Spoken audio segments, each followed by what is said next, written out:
अशोक चक्र। पूरी जानकारी। अशोक चक्र क्या है? अशोक चक्र एक नीले रंग का गोल पहिया है जिसमें 24 तीलियां स्पोक्स होती हैं। ये भारत के राष्ट्रीय ध्वज तिरंगे के बीच में बना होता है। अशोक चक्र कहाँ से आया? अशोक चक्र का मूल स्रोत है सम्राट अशोक का धर्म चक्र। ये चक्र सारनाथ उत्तर प्रदेश में स्थित अशोक स्तंभ से लिया गया है। सम्राट अशोक ने ये स्तंभ को लगभग 250 ईसा पूर्व में बनवाया था। अशोक चक्र को कैसे अपनाया गया? पहले तिरंगे के बीच में चरखा था। जब भारत स्वतंत्र हुआ तब 22 जुलाई 1947 को संविधान सभा ने चरखे की जगह अशोक चक्र को अपनाया। अशोक चक्र सार्वजनिक, ऐतिहासिक और धार्मिक निरपेक्ष प्रतीक था। अशोक चक्र में नीला रंग क्यों है? नीला रंग आकाश और समुद्र का प्रतीक है। ये सत्य, शांति और गहराई को दर्शाता है। सफेद पट्टी पर नीला चक्र न्याय और संतुलन का संकेत देता है।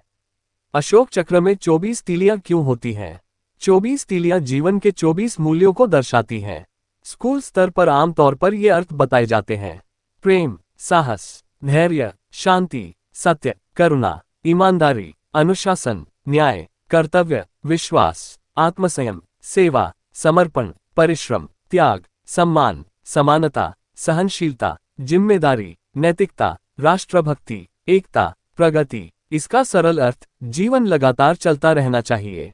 अशोक चक्र का मुख्य संदेश है रुकना नहीं, हमेशा आगे बढ़ते रहना। अगर चक्र रुक जाए तो ठहराव होता है, अगर चक्र चलता रहे तो प्रगति होती है। इसलिए अशोक चक्र गतिशील भारत का प्रतीक है।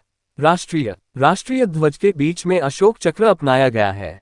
राष्ट्रीय चिन्ह के रूप में अशोक स्तंभ लगाया गया है जिसके नीचे सत्यमेव जयते लिखा होता है। सरकारी दस्तावेज, पासपोर्ट और मुद्रा में अशोक चक्र का उपयोग होता है।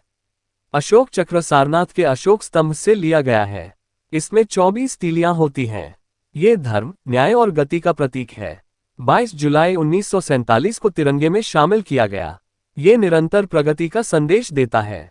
अगर आपको ये जानकारी अच्छी लगी तो चैनल को सब्सक्राइब करें। धन्यवाद।